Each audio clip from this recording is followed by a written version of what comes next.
नमस्कार, स्वागत है आप सभी का धे टीवी के डेली एमसीक्यूज प्रोग्राम में। मेरा नाम है आस्था। बिना देर किए हुए शुरुआत करते हैं आज के एमसीक्यूज की और लेते हैं पहला प्रश्न।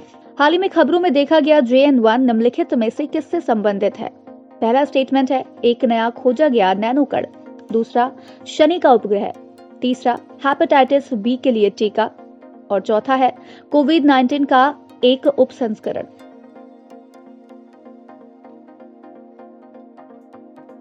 इस प्रश्न का सही उत्तर है डी। व्याख्या देख लेते हैं। अमेरिका और चीन के बाद JN1 सब वेरिएंट केरल में देखा जा चुका है।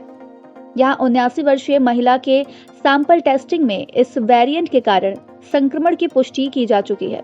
उसमें संक्रमण के हल्के लक्षण थे, हालांकि अब वह महिला ठीक हो चुकी है। हेल्थ एक्सपर्ट्स के मुताबिक JN1 के लक्षण भी पिछले कोविड वेरिएंट जैसे ही है। ये ऊपरी श्वसन तंत्र में परेशानियां खड़ी करता है। मरीजों को हल्के बुखार, खांसी, नाक बंद होना, गले में खराश, नाक बहना, सिर दर्द और पेट में गड़बड़ी की शिकायत हो सकती है। लेते हैं आज का दूसरा प्रश्न। राष्ट्रीय हरित अधिकरण के संबंध में निम्नलिखित में से कौन सा अथवा कौन से कथन सत्य है? पहला स्टेटमेंट है भारत में पर्यावरणीय विवादों को निपटाने वाला NGT एक विशेष न्यायिक निकाय है। दूसरा, 18 अक्टूबर 2010 को NGT एक्ट 2010 के तहत इसकी स्थापना की गई थी। तीसरा, NGT को आवेदन या अपील दाखिल होने के 6 महीने के भीतर मामले का अंतिम रूप से निपटान करना होता है। उपर्युक्त में से कितने कथन सही हैं?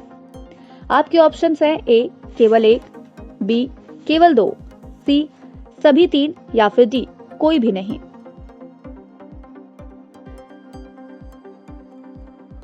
इस प्रश्न का सही उत्तर है C। व्याख्या देख लेते हैं। हाल ही में NGT के दक्षिणी बेंच ने पुलिकट पश्चिमजल में तेल रिसाव के बारे में तमिलनाडु सरकार और चेन्नई पेट्रोलियम कॉर्पोरेशन लिमिटेड से पूछताछ की। NGT एक विशेष न्यायिक निकाय है जो पर्यावरणीय विवादों को संभालता है। NGT की स्थापना 18 अक्टूबर 2010 को राष्ट्रीय हरित न्यायाधिकरण अधिनियम 2010 के तहत की गई थी। NGT को आवेदन या अपील दाखिल होने के 6 महीने के भीतर मामले का अंतिम रूप से निपटान करना होता है। लेते हैं आज का तीसरा प्रश्न। सौर ज्वाला के संदर्भ में निम्नलिखित में से कौन सा अथवा कौन से कथन सत्य है? पहला स्टेटमेंट है सौर ज्वालाएं एक लूप जैसी संरचनाएं हैं। ये अंतरिक्ष की अंधेरी पृष्ठभूमि के विरुद्ध सौर डिस्क के किनारे पर दिखाई देती हैं। दूसरा स्टेटमेंट है ये सूर्य के कोरोना में आसपास के प्लाज्मा की तुलना में ज्यादा गर्म और संघन होती है। आपके ऑप्शंस हैं A केवल 1, B केवल 2, C 1 और 2 दोनों या फिर D ना तो 1 ना ही 2।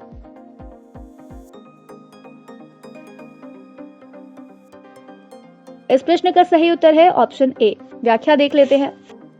सौर ज्वालाएं अंतरिक्ष की अंधकारमय पृष्ठभूमि के विरुद्ध सौर डिस्क के किनारे पर दिखाई देने वाली बड़ी लूप जैसी संरचनाएं हैं।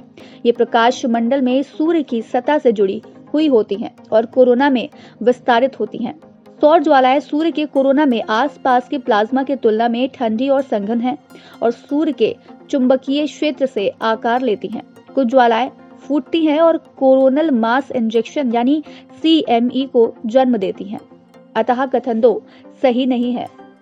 लेते हैं आज का चौथा प्रश्न।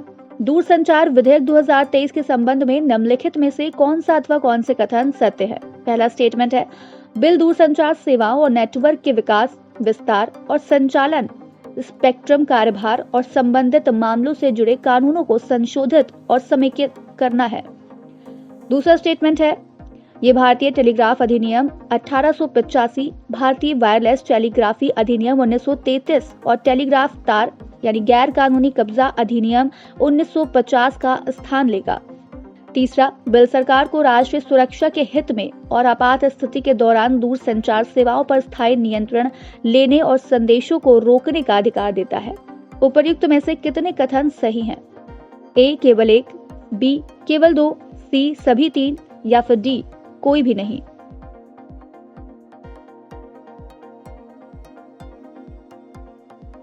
इस प्रश्न का सही उत्तर है C। व्याख्या देख लेते हैं।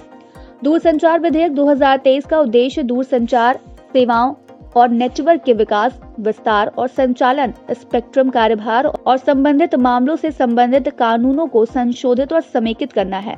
ये टेलीग्राफ अधिनियम 1885, वायरलेस टेलीग्राफी अधिनियम 1933 और टेलीग्राफ तार गैर कानूनी कब्जा अधिनियम 1950 को प्रतिस्थापित करता है। उद्देश्यों और कारणों का विवरण आर्थिक और सामाजिक विकास में दूरसंचार क्षेत्र की भूमिका पर प्रकाश डालता है, जो एक प्रवेश द्वार के रूप में कार्य करता है।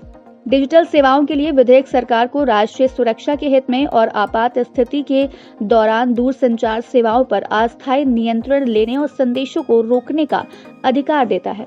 लेते हैं आज का 5वां प्रश्न। राष्ट्रीय खाद्य सुरक्षा अधिनियम 2013 के संबंध में निम्नलिखित में से कौन सा अथवा कौन से कथन सत्य हैं? पहला स्टेटमेंट है, कानून में 75% ग्रामीण आबादी और 50% शहरी आबादी को कवर करने का प्रावधान है। दूसरा स्टेटमेंट है, गर्भवती और स्तनपान कराने वाली महिलाएं न्यूनतम 6,000 रुपए के मातृत्व लाभ के लिए पात्र हैं, लेकिन लाभ केवल 2 बच्चियों तक ही सीमित है। उपर्युक्त में से कौन सा कथन सही है? ए केवल 1, बी केवल 2, सी 1 और 2 दोनों, या फिर डी ना तो 1 ना ही 2। इस प्रश्न का सही उत्तर है ए। व्याख्या देख लेते हैं। अधिनियमित राष्ट्रीय खाद्य सुरक्षा अधिनियम 2013 का उद्देश्य खाद्य और पोषण सुरक्षा सुनिश्चित करना, किफायती कीमतों पर गुणवत्तापूर्ण भोजन तक पहुंच प्रदान करना है। ये अधिनियम लक्षित सार्वजनिक वितरण प्रणाली के तहत 75% ग्रामीण और 50% शहरी आबादी को कवर करता है, जिससे कुल आबादी का लगभग 2/3 लाभ होता है। अतः कथन 1 सही है। पात्र व्यक्तियों को रियायती मूल्य पर प्रति व्यक्ति प्रतिमाह 5 किलोग्राम खाद्यान्न मिलता है। अधिनियम महिलाओं और बच्चों के लिए पोषण संबंधी सहायता को प्राथमिकता देता है। कम से कम 6,000 रुपए का मातृत्व लाभ और 14 साल तक के बच्चों के लिए पौष्टिक भोजन का प्रावधान करता है। हालांकि लाभ केवल 2 बच्चों तक ही सीमित है, अतः कथन 2 गलत है। तो ये था आज का डेली एमसीक्यू कार्यक्रम। कमेंट करके हमें जरूर बताइएगा कि आपके 5 में से कितने प्रश्न सही हुए।